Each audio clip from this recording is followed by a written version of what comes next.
I've never lost anybody that I care about. It's my best friend.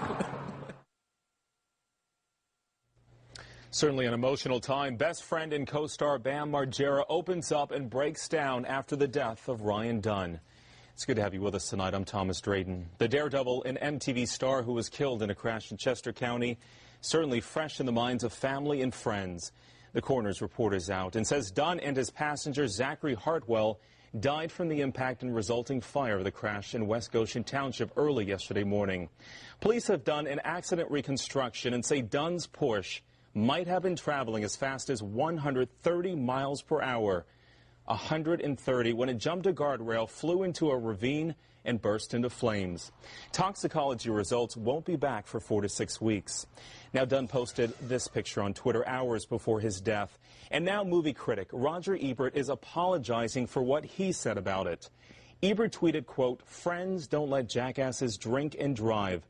As you can imagine, it certainly upset Dunn's family and his friends, including Bam Margera. Ebert said in his Chicago Sun-Times blog today that his tweet wasn't intended as cruel, but he added that while it was probably too quick to tweet, he stood by his message. Our Chris O'Connell spoke with Margera tonight. I know the two were very close, Chris.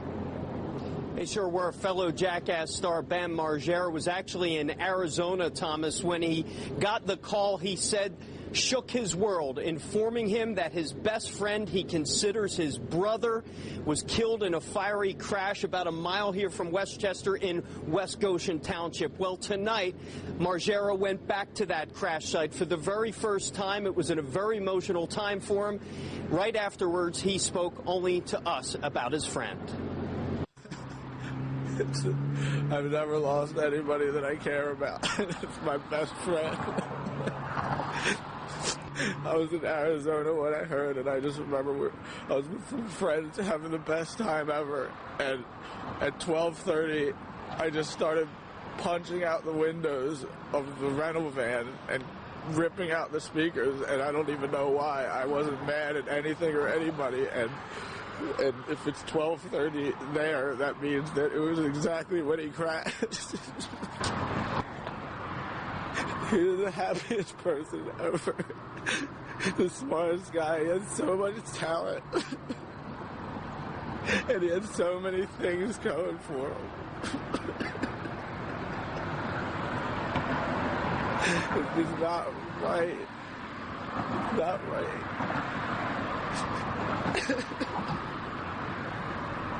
How do you get through this? A lot of people have been worried about you. I can't. Do you know how horrible it is being on an airplane for 6 hours, not being with everybody? You're just stuck on an airplane. No one had any idea about it.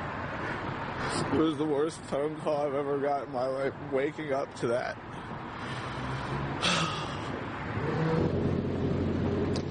Margera clearly overwhelmed in that interview. He says everyone in the world knew Dunn as that guy with the crazy antics and stunts in the Jackass movie. Margera says he knew Dunn like no one else in the world, like his brother. He says he will never recover from a loss like this, Thomas. Certainly understand his pain. You think about your own friends, the ones that you love, and about losing them.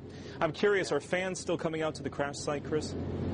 Yeah, perhaps even more today than yesterday. Fans are flocking there, putting down flowers. But one thing we saw in particular was this. People coming to the crash site, fans and non-fans, trying to gather, steal anything they could get their hands on, from broken headlights to parts of the engine block. Some people actually told me they're going to put some of this stuff on eBay and sell it.